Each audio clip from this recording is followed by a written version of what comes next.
금융당국이 일본의 수출 규제로 피해가 예상되는 기업에 대한 지원에 나서기로 했습니다. 중소, 중견 기업의 경영 안전을 위해 최대 6조 원의 신규 자금을 공급할 계획입니다. 이낙연 국무총리가 일본이 한국을 화이트 국가에서 제외하기로 한 것에 대해 넘어서는 안 되는 선을 넘었다며 단호한 대응을 예고했습니다. 충북 청주 야산에서 실종됐다 열흘 만에 기적적으로 구조된 조은누리 양이 일반 병실에서 빠르게 건강을 회복하고 있습니다.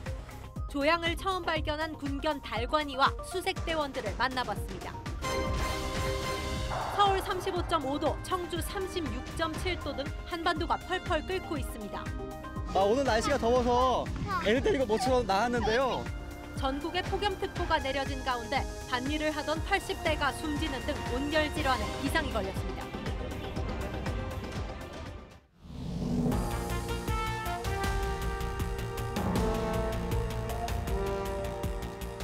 시청자 여러분 안녕하십니까? TV조선 뉴스7 시작합니다. 일본의 화이트국가 한국 배제 조치가 결정이 된 지 하루가 지났습니다.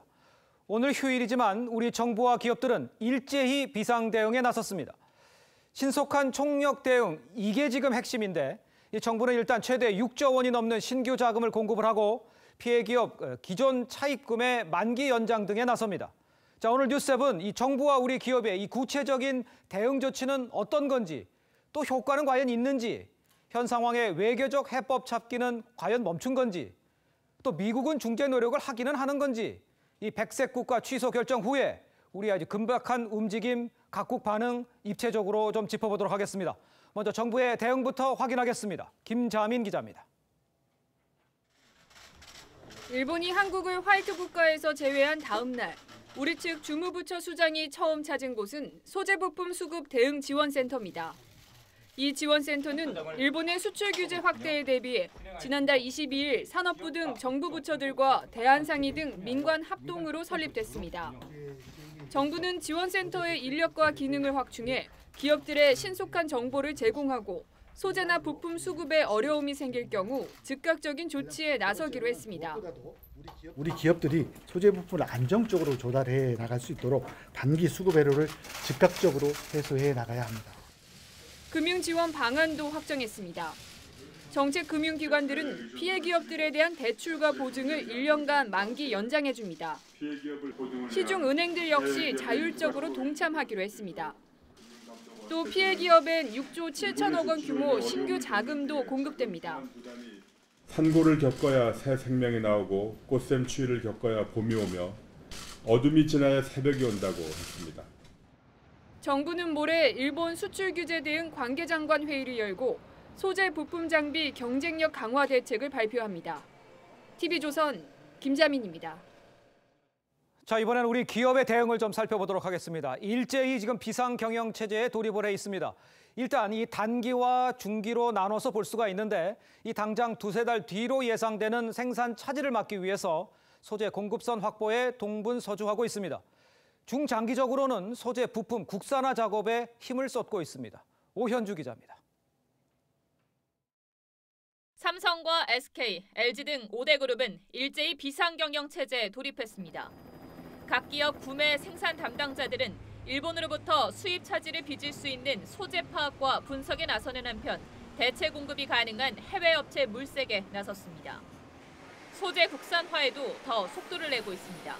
삼성전자, SK하이닉스, LG디스플레이 등은 이미 국내산 불화수소로 제품 테스트를 하고 있고 현대차도 효성과 함께 수소차에 들어가는 탄소 섬유에 대한 인증 절차를 밟고 있습니다. 삼성전자나 SK하이닉스에서도 한번 써봤는데 너무 나쁘지만 않으면 또 계속해서 쓸 수 있는 기회가 생기거든요. 문제는 시간과 돈입니다. 국산이나 제3국 소재를 생산에 투입하기 위한 시험 절차에만 수개월이 걸립니다. 오랜 생산 경험을 통해 특화된 기술을 보유한 일본에 비해 가격 경쟁력도 떨어집니다.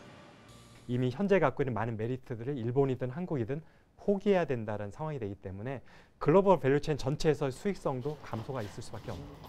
정부는 소재와 부품, 장비의 국산화를 돕기 위해 추경으로 확보한 예산 1,773억 원을 투입하기로 했습니다.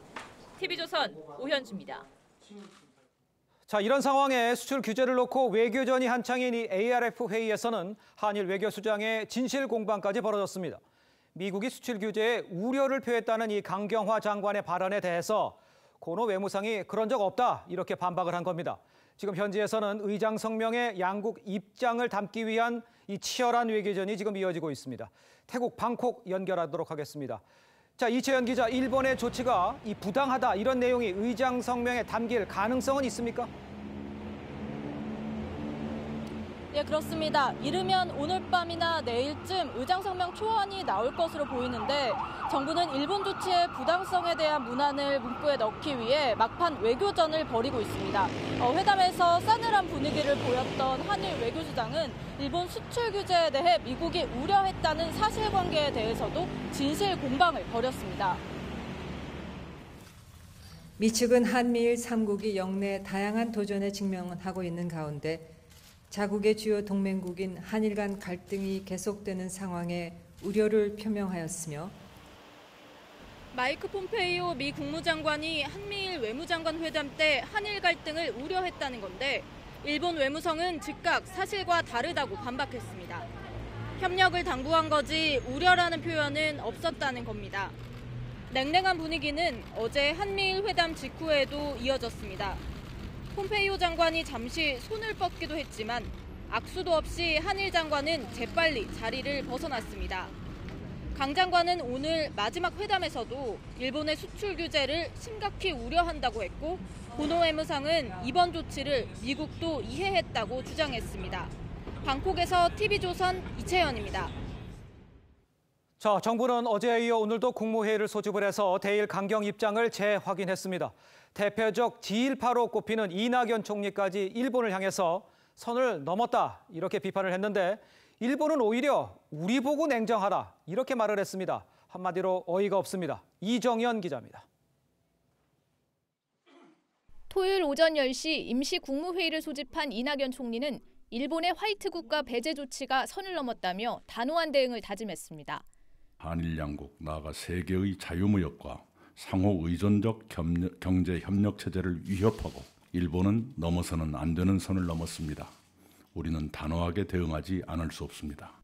외교적 협의를 이어가겠다고 했지만 지1파 총리가 직접 일본을 비난하면서 협상 공간은 더 좁아졌다는 평가가 나옵니다.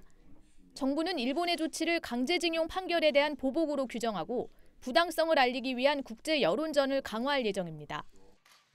우리 정부가 대응 조치를 예고하자 일본 정부는 적반하장식으로 우리 정부에 냉정하라고 요구했습니다. 세코 히로시게 경제산업상은 일본을 화이트 국가에서 제외하겠다는 우리 정부 방침에 어떤 이유로 제외하겠다는 거냐며 조치가 나와도 별 영향이 없을 것이라고 말했습니다. 한일 정부가 날선 공방을 이어가면서 외교적 해법을 찾는 게 쉽지 않을 거란 우려가 커지고 있습니다. TV조선 이정현입니다. 자, 보셨지만 이런 상황에 한일 간 중재에 나설 수 있는 나라는 미국일 텐데요. 미국은 한일 갈등의 중재자가 되지 않겠다고 밝혔습니다. 자, 그렇지만 우리 정부가 신중히 검토도 하고 있는 이 한일 군사정보 보호협정 쥐소미아 파기에 대해서는 안 된다 이렇게 선을 그었습니다. 송지욱 기자입니다. 미국 국무부 고위당국자 4명은 한미일 외교장관 회담 후 백브리핑에서 미국은 중재나 조정에 관심이 없다. 그 사실은 여전하다고 밝혔습니다. 양국 간 감정적인 문제는 당사자들이 해결해야 한다는 겁니다. 일본 교도통신은 폼페이오 미 국무장관이 3국 회담에서 갈등 완화를 촉구하면서도 구체적인 중재 방안은 제시하지 않았다고 보도했습니다. We're very hopeful that those two countries will together themselves find a path forward, a way to ease the tension that has risen between them over these past handful of weeks. 미 국무부 당국자들은 한일 갈등에도 대북 공조는 여전하다면서도 지소미아 파기가 동북아 방어 능력을 떨어뜨릴 것이라고 우려했습니다. 브룩스 전 주한미군 사령관은 한일 관계 악화가 중국, 러시아 군용기의 침범 사건 같은 결과를 낳을 것이라며 소통 채널을 파괴해선 안 된다고 주장했습니다. So we do see big consequences to the Cornerstone Alliance, which is U.S. and Japan, and the Linchpin Alliance, which is the United States and Republic of Korea, when they can't cooperate. 미국의 적극적 관여가 필요하다는 목소리는 미국 내에서도 나오고 있습니다. 싱크탱크 애틀랜틱 카운슬은 미국이 한일 간 현상 동결 합의를 촉구하라고 제안했습니다. TV조선 송지욱입니다. 자, 지금 옛 일본 대사관 앞에서는 어제 일본의 화이트 국가 배제 결정에 항의하는 아베 규탄 촛불 집회가 열리고 있습니다. 현장 취재 기자를 연결하도록 하겠습니다. 자, 이태영 기자, 그곳 분위기 어떻습니까? 네, 방금 전에 7시부터 종로구 전 주한 일본 대사관 앞에서는 아베 정부를 규탄하는 촛불 집회가 시작됐습니다. 민주노총, 한국진보연대 등 전국 680여 개 시민단체가 모인 아베 규탄 시민행동은 오늘 아베 규탄 3차 촛불 문화제를 열었는데요. 폭염의 날씨지만 시민들의 발길이 이어지면서 주최 측 추산 약 3,000명의 인원이 참석했습니다.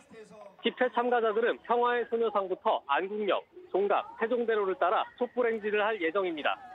주최 측은 어제 일본 정부가 한국을 화이트 국가에서 제외하는 결정을 내리자 대규모 시위를 예고했었습니다. 집회 참가자들은 아베 정권을 규탄한다, 강제징용 사죄하라는 구호를 외치면서 한일 군사정보보호협정, 지소미아와 한일 위안부 합의 파기 등을 요구했습니다. 앞서 오후 4시에는 청와대 사랑채 인근에서 한국 대학생 진보연합 등 진보단체가 일본과 국교를 단절하라며 반일 집회를 열었는데요. 앞서 오후 2시에도 주한 일본 대사관 앞에서 흥타단이 일본의 수출 규제를 철회하라는 기자회견을 열었습니다. 이 같은 촛불 집회는 다음 주말에도 열릴 예정이고 광복절에는 더 큰 집회가 개최될 것으로 예상됩니다. 지금까지 일본 대사관 앞에서 TV조선 이태영입니다. 북한이 어제 동해상으로 발사한 발사체 2발이 또 신형 방사포라며 사진까지 공개를 했습니다. 특징을 좀 눈여겨봐야 하는데 탄두가 날아오다가 중간에 위로 솟구쳐 오르면서 요격을 피할 수 있다는 겁니다. 첨단화된 무기로 이것 봐라 하는 식의 이 공개적 도발이 지금 이어지고 있는 상황입니다. 그런데 이번에도 군 분석은 탄도미사일로 신형 방사포라는 북한의 발표와는 엇갈렸습니다. 박재훈 기자입니다. 북한 관영 매체 조선중앙통신은 김정은 위원장이 어제도 시험 사격을 지도했다며 지난 31일과 같은 신형 대구경 조종 방사포를 발사했다고 보도했습니다. 기존 방사포와 달리 6개의 발사관이 식별됩니다. 지난달 25일 발사된 이스칸데르급 탄도미사일과 유사하게 낙하하다가 재상승하는 풀업 기동을 하는 게 특징입니다. 그만큼 대응이 어렵고 탄두 중량까지 늘면서 파괴력은 커졌습니다. 2010년 연평도에 큰 피해를 입힌 북한의 120mm 방사포가 15kg의 탄도 중량을 가졌는데 이번 400mm급 신형 방사포는 200kg으로 10배 이상의 화력을 지닌 것으로 평가됩니다. 이번 시험 사격이 확실히 화염과 연기가 큰 것으로 봐서는 위력이 더 세진 것이 확실해 보입니다. 잇따른 북한의 발사체 도발에 외교부 고위 관계자는 기술 완성도를 높이기 위해 지속적으로 시험하는 것 같다며 미북 회담에 나오면 시험 발사가 어려울 거라고 말했습니다. TV조선 박지훈입니다. 자, 이런 상황에 우리 정보 당국은 북한의 대남 도발이 이번 달에 집중될 것으로 보고 있습니다. 미북 협상 전에 신무기를 실전 배치해서 협상력을 높이겠다는 건데 우리 정부가 검토 중인 것으로 알려진 이 한미일 안보동맹의 주요 고리 지소미아가 만약에 파기가 되면 우리 안보에 더 큰 구멍이 생길 거란 우려도 나옵니다. 류병수 기자입니다. 국정원은 북한이 한미연합훈련을 구실 삼아 이달에 연속적인 무력 도발에 나설 가능성이 크다고 국회에 보고했습니다. 또다시 미사일 시험 발사 등 전력 개선 및 시위 활동을 지속할 가능성도 있어서 지금 예의주시하고 있다. 이런 상황에서 정부와 여당은 일본의 수출 규제 조치에 대응해 지소미아 폐기를 검토 중입니다. 군사 전문가들은 북핵과 미사일 분야에 집중된 정보의 질을 봐서라도 폐기에 신중해야 한다는 입장입니다. 일본은 정보위성과 지상 레이더, 이지스함과 조기 경보기 등을 통해 수집한 정보를 우리에게 제공합니다. 반면 우리 군은 미사일 발사 초기 정보와 탈북자로부터 수집한 정보 등을 주고 있습니다. 핵미사일 위협에 가장 위협 노출도가 높은 우리 대한민국이 일본의 그런 실질적인 정보를 안 받는다고 하는 것은 너무 감성적이다. 실제 우리 군은 지난달 25일 북한이 발사한 탄도미사일 사거리 수정 과정에서 일본 측 정보를 활용했습니다. 한일 양국은 지소미아가 체결된 2016년 이후 모두 22건의 정보를 공유했습니다. TV조선 유병수입니다. 네, 북한의 이 참혹한 인권 실태는 어제 오늘 이야기가 아닙니다만 유엔에서 나온 보고서 내용 전해드려야겠습니다. 이 구금시설에서 성폭행과 공개 처형까지 이루어지고 있다는 내용인데 국제사회에 또다시 충격을 주고 있습니다. 다음 달 뉴욕 유엔 총회에서 북한 인권 문제가 또다시 쟁점이 될 전망입니다. 신준명 기자입니다. 북한은 인권 침해를 지적하는 유엔 회원국들에게 자국엔 인권 침해가 없다고 거듭 주장해왔습니다. In the DPRK, where the human beings are held most dear, the people's right to life and fundamental freedoms are fully ensured. AP통신이 입수한 유엔 인권 고등 판무관실 보고서에 따르면 북한 구금시설의 인권 침해가 더 심각해지고 있는 것으로 나타났습니다. 보고서엔 교도관들이 여성 수감자의 옷을 벗기고 몸을 수색하다 성폭행을 한다. 탈출을 시도한 수감자는 공개 처형된다는 내용이 있습니다. 구타 도중 사망하는 수감자가 있다는 증언도 담겼다고 AP통신은 전했습니다. 안토니오 구테우스 유엔 사무총장은 대다수는 중국으로 탈출했다가 붙잡혀 구금된 여성들의 사례라고 밝혔습니다. 정말 처절한 인권 박해를 경험을 했었고요. 마취도 없이 이제 강제 낙태 수술을 당하는데 나의 첫 아기를 눈도 마주치지 못하고.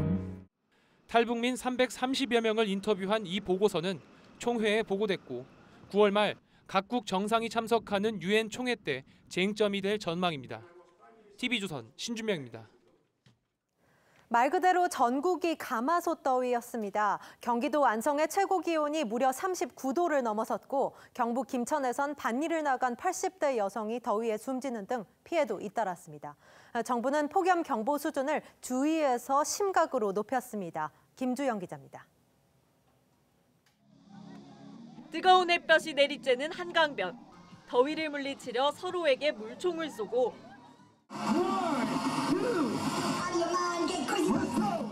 살수차까지 동원해보지만 더위는 좀처럼 가시지 않습니다. 최고기온 35도가 넘는 더위에 시민들이 물총과 물풍선 10만여 개를 던지며 물놀이를 즐겼습니다. 더위야 가라! 아찔한 높이의 워터슬라이드에 몸을 던져도 짜릿함은 잠시.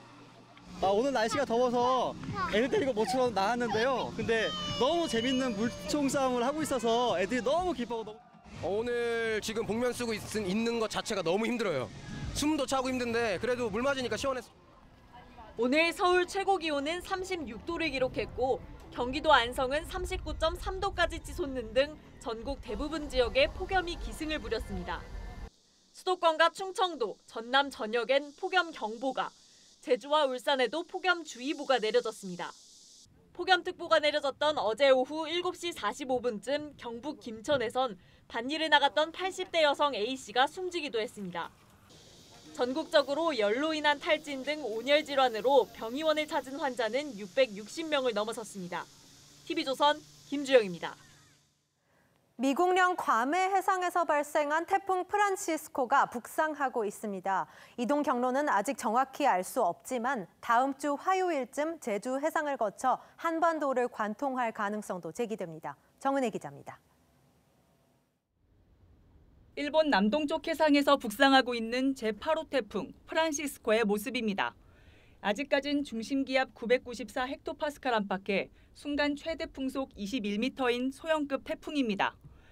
6일 오전 제주 서귀포 동쪽 해상을 지나 남해안에 상륙한 뒤 7일 오전 전북 군산 앞바다에 도달할 것으로 전망됩니다. 기상청은 이후 진로를 다시 틀어 서울 부근을 지날 가능성이 있다며 주의를 당부했습니다. 서울 인근 중부지방을 통과할 것으로 예상하나 세력은 그리 크지 않을 걸로 예상을 하고 있습니다. 태풍 다나스처럼 제주 부근 해수 온도가 낮아 세력이 급격히 약해질 가능성도 제기됩니다. 하지만 내륙 지방이 태풍의 영향권에 드는 7일을 전후해 남부와 제주를 시작으로 전국에 많은 비가 예상됩니다. 중부지방의 경우 8일까지 비가 이어질 것으로 보입니다. 기상청은 대기 불안정으로 태풍 강도와 진로는 달라질 수 있다며 잦은 비로 지반이 약해져 있는 만큼 상습 침수 지역이나 계곡 하천 인근 비 피해에 주의할 것을 당부했습니다. TV조선 정은혜입니다. 네, 등산 중 실종됐다 열흘 만에 극적으로 구조된 조은누리 양은 병원에서 이틀째 치료를 받고 있습니다. 다행히 기력을 되찾아서 밀린 방학 숙제를 걱정하기도 하고 부모와 간단한 대화도 하는 것으로 전해졌습니다. 박건우 기자입니다. 조은누리 양이 입원 중인 충북 청주의 한 대학병원입니다. 조 양은 어젯밤 9시쯤 응급실에서 일반 병실로 옮겨 부모와 하룻밤을 보냈습니다. 병원 측은 조 양의 팔과 다리 등에서 찰과상과 멍이 관찰됐지만 복부 초음파 등에서는 별다른 증상이 발견되지 않았고 움직임도 양호하다고 진단했습니다. 또 혈액 등을 검사한 결과 탈수로 인해 저하된 신장 기능도 정상 수준을 회복했다고 밝혔습니다. 조 양은 오후부터 죽을 먹을 정도로 소화 기능도 회복된 상태입니다. 상태는 점점 호전된 것 같고요. 우선 지금 안정을 취하고 있는 단계라서. 조 양은 간단한 의사소통도 가능해졌습니다. 조 양은 어젯밤 다니던 중학교 선생님과 만난 자리에서 학교 친구들이 보고 싶다며 밀린 방학 숙제도 걱정이다고 말한 것으로 전해졌습니다. 의료진은 이르면 조 양이 다음 주쯤 퇴원할 수 있을 것으로 내다봤습니다. 이낙연 국무총리는 오늘 병원을 방문해 조 양의 상태를 살폈습니다. 문재인 대통령도 SNS를 통해 무사히 돌아와 고맙다며 조은누리 양의 빠른 회복을 바란다고 전했습니다. TV조선 박건우입니다. 조은누리 양이 구조될 수 있었던 건 폭염 속에서도 산속을 샅샅이 뒤진 수색대원과 수색견 덕분이었습니다. 발견 당시 상황을 장용욱 기자가 보도합니다. 수색대원과 함께 궁견 한 마리가 숲을 속을 살핍니다. 32사단 소속 수색견 달관입니다. 어제 오후 2시 반쯤 산 중턱에서 박상진 상사와 김지현 일병 그리고 수색견 달관이가 조은누리 양을 발견했습니다. 수색 도중 달관이가 풀더미 속으로 달려가 신호를 보냈고 안전하는 보고 동작을 취해가지고 행보관님한테 보고 드린 다음에 바로 주변 구역 수색을 해가지고 그 조양을 찾게 된 겁니다. 그곳에는 조양이 하반신이 낙엽에 파묻힌 채 바위에 기대 앉아 있었습니다. 의식하기 위해서 누리야라고 이렇게 불렀을 때 네라고 이렇게 대답을 해줘서. 박 상사는 바로 조양을 얻고 700m가량 산 밑으로 내려왔습니다. 조양은 낙엽으로 체온을 유지하고 땅에 있던 수분을 섭취한 것으로 보입니다. 잎 주위에 흙이라든지 이런 이물질이 많이 끼어 있었는데 아마 생존하기 위해서 지면에 있는 이 수분을 흡수했지 않을까라고. 가족들은 조양의 회복을 돕기 위해 열흘 동안 일어난 일에 대해 따로 물어보지 않은 것으로 전해졌습니다. 경찰도 조양의 심신 안정을 위해 피해자 전문 요원의 상담만 실시했습니다.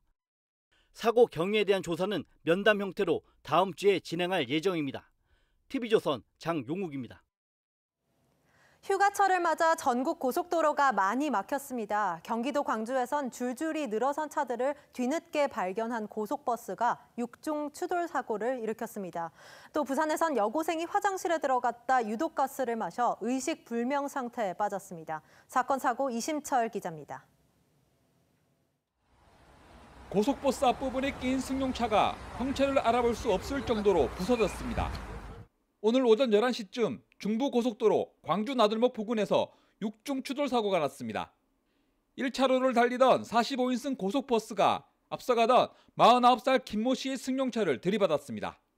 사고 충격으로 김 씨 승용차가 차량 4대와 잇따라 추돌했습니다. 이 사고로 김 씨가 숨졌고 버스 승객 25명이 다쳤습니다. 차들이 갑자기 이제 비상등키면서 서행하는 것 같아요. 그래갖고 이제 버스 운전자분이 갑자기 뒤늦게 발견하고 브레이크 밟긴 했는데 속도가 있다 보니까는. 화장실에서 쓰러진 친구를 밖으로 꺼내 심폐소생술을 합니다. 지난달 29일 19살 A양은 부산 밀락동의 한 회타운 화장실에서 의식을 잃었습니다. A양은 황화수소 중독으로 지금까지 의식이 없습니다. 천국에서 처음으로 이런 화장실에서 어떻게 우리 애한테 이런 일이. 사고 이후 현장 확인 결과 화장실에서는 유해 한도의 50배가 넘는 황화수소가 검출됐습니다. 경찰은 황화수소가 정화조에서 새어나온 것으로 추정하고 있습니다. 경찰은 설비도면 등을 구해 정확한 사고 원인을 찾고 있습니다. TV조선 이신철입니다. 만취 상태에서 코피를 흘리다 응급실에 실려온 환자가 진료를 거부하자 의사는 술이 깨면 오라고 이 환자를 돌려보냈습니다. 몸을 제대로 가누지 못하는 등 뇌출혈 증상을 보이던 환자는 결국 귀가 후 숨졌는데 대법원은 의사의 과실이 인정된다며 유죄를 확정했습니다. 윤수영 기자입니다. 2014년 5월 오전 1시 반쯤 당시 45살이던 A씨는 구급차에 실려 병원 응급실을 찾았습니다. 술을 마시다 코피를 흘리고 팔다리를 제대로 못 가누자 아내가 119에 도움을 청한 겁니다. 당시 응급실 간호 기록지엔 술 취한 상태로 협조되지 않고 코피 멈춘 상태라고 적혀 있었습니다.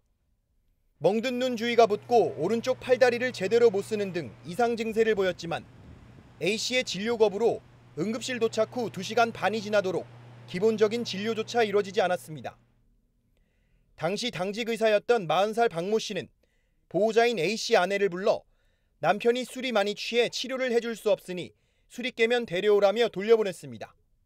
집으로 돌아간 A씨는 13시간여 만에 뇌출혈로 숨졌습니다. 업무상 과실치사 혐의로 기소된 의사 박 씨는 술 취한 걸로 생각해 치료 행위를 하지 않았다고 주장했지만 법원은 유죄로 판단했습니다. 응급실 내에서 보인 증세와 상태를 제대로 진찰하지도 않았고 뇌출혈 가능성에 대한 설명도 없이 돌려보냈다는 겁니다. 대법원은 1, 2심 판단과 같이 유죄로 판단해 금고 8개월에 집행유예 2년을 확정했습니다. TV조선 윤수영입니다. 미사일이던 방사포든 지금 북한의 이딴 도발 지금 이어지고 있는 상황인데 요즘 강원 중동부 전선의 한 검문소 초병들이 총기를 들지 않고 근무를 서고 있다고 합니다. 일단 군은 대민 불편을 없애기 위한 시범 조치라는 설명인데 이 주민들은 안보 불안을 호소하고 있습니다. 시청자 여러분은 어떻게 생각하십니까? 최수용 기자입니다. 강원도 화천군의 한 군 검문소입니다. 정글모를 쓴 초병이 민간인 통제구역을 오가는 차를 검문합니다. 그런데 웬일인지 초병에게 총기가 없습니다. 방탄모를 쓴 채 총을 들고 있는 인근의 다른 검문소 초병의 모습과는 딴판입니다. 이곳 민통선은 군사분계선에서 불과 10km가량 떨어진 최전방 지역입니다. 군은 지난 3월부터 해당 연대가 관할하는 3개 초소 가운데 이곳만 총기 비유대로 운영하고 있습니다. 통행하는 외지인들이 위화감을 느끼지 않도록 하겠다는 취지입니다. 산천어 축제를 하지 않습니까? 산천어 겨울에 외지 사람들이 많이 옵니다. 총을 차니까 차에 끌릴 수도 있고 막 그러잖아요. 총기는 초소 내부에 둬 경계 태세엔 문제가 없다는 입장. 하지만 북한 목선에 이딴 NLL 침범에 미사일 도발까지 반복되면서 민통선 인근 주민들은 불안합니다. 경계를 서고 있는 군인이 총을 들고 있는 게 기본이잖아요. 북한 목선이 제 집결을 탄이 있대 걱정이 됩니다. 이곳은 1960년대엔 북한 간첩이 넘어와 검거 작전을 펼쳤던 곳이기도 합니다. TV조선 최수용입니다. 다음 달부터 지금보다 숫자가 한 자리 더 늘어난 이 새 자동차 번호판이 발급이 됩니다. 자, 그런데 주차장 등에서 설치된 이 차량 번호 자동 인식 시스템 10개 가운데 9개가 새 번호판을 인식하지 못하는 것으로 나타났습니다. 지선호 기자가 현장 취재했습니다. 차량이 지하 주차장에 진입하자 카메라가 번호판을 인식하고 차단기가 열립니다.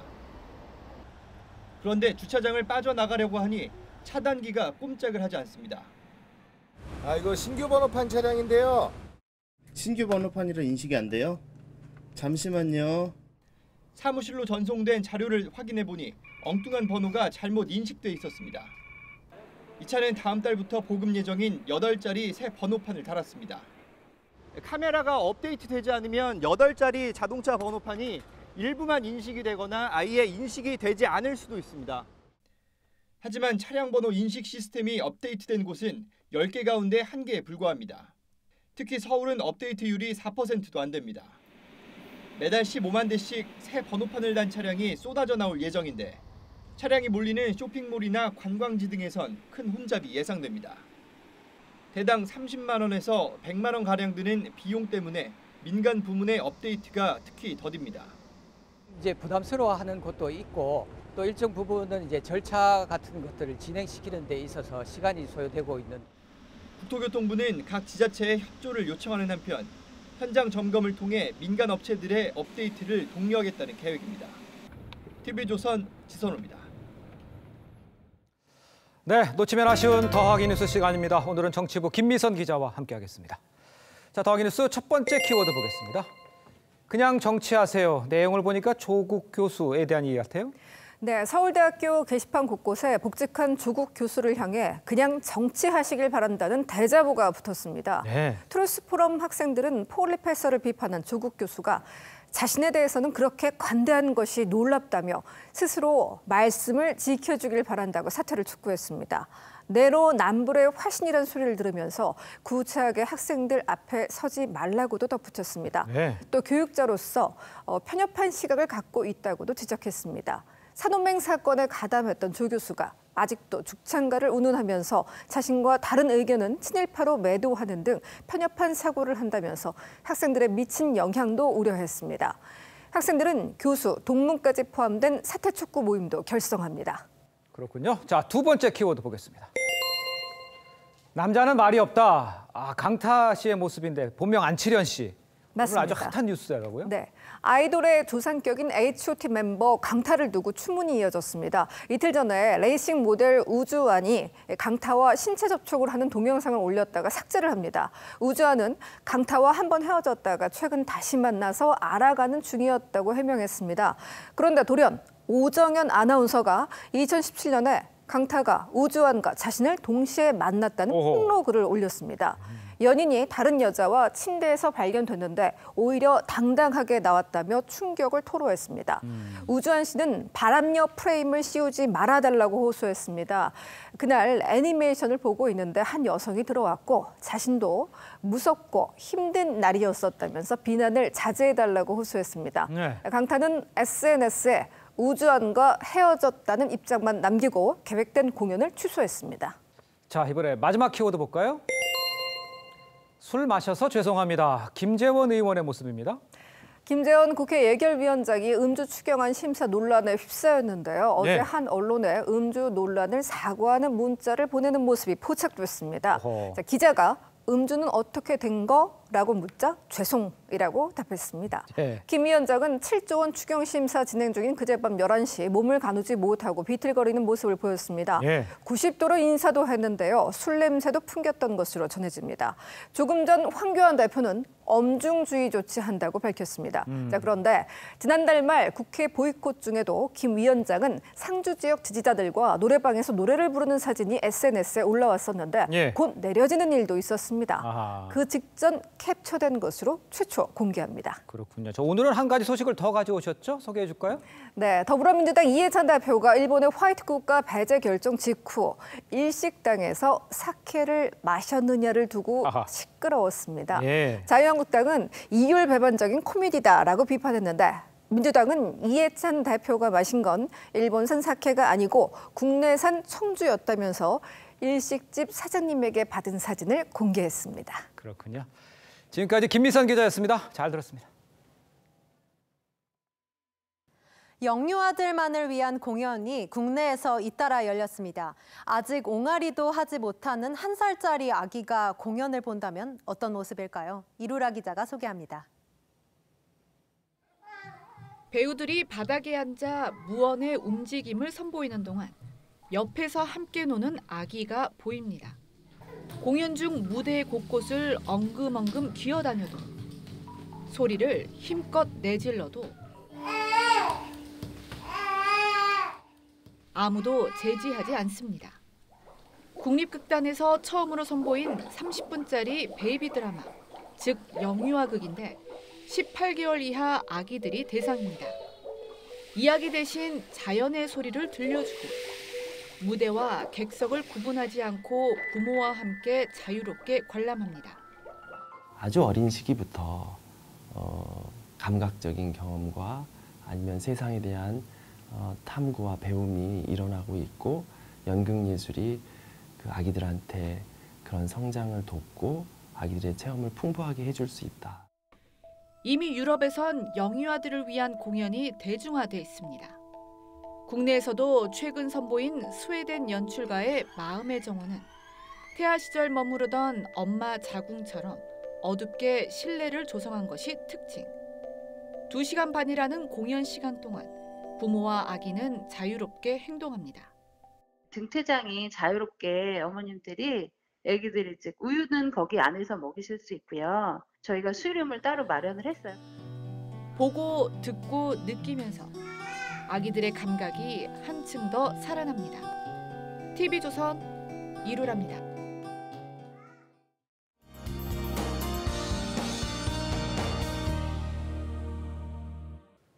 오늘 폭염의 기세가 찜질방을 방불케 할 정도였습니다. 경기 일부 지역은 낮 최고 기온이 40도에 육박했고요. 곳곳에 소나기가 지나면서 습도를 끌어올렸습니다.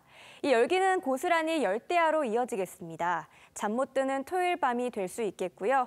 일요일인 내일도 오늘만큼 덥겠습니다. 서울과 대전, 대구와 광주 모두 35도까지 치솟겠습니다. 역시 강한 햇살과 소나기가 푹푹 찌는 듯한 느낌을 더하겠는데요. 내일 안마구산 하나 챙기시면 햇볕과 비를 동시에 대비할 수 있겠습니다. 한편 제8호 태풍 프란시스코가 우리나라 쪽으로 북서진하고 있습니다. 다음 주 화요일에는 제주와 남해안에 상륙할 것으로 보이는데요. 이 태풍이 지나는 화요일과 목요일 사이 비가 예상되고 있습니다. 이때 더위도 함께 주춤할 것으로 보입니다. 날씨였습니다. 네, 감정 섞인 일본의 무역 보복에 우리의 자세는 어느 때보다 결연하고 단호합니다. 자, 이럴 때일수록 가슴은 뜨겁지만 머리는 얼음처럼 더욱 차갑게 해야 할 겁니다. 경제 전면전 상황에도 외교적 노력은 놓지 않으면서 위기 상황을 냉철하게 관리하는 전략적 리더십이 어느 때보다 절실합니다. 이상으로 토요일 TV조선 뉴스 7 마칩니다. 저희는 내일 다시 찾아뵙겠습니다. 시청해주신 여러분 감사합니다.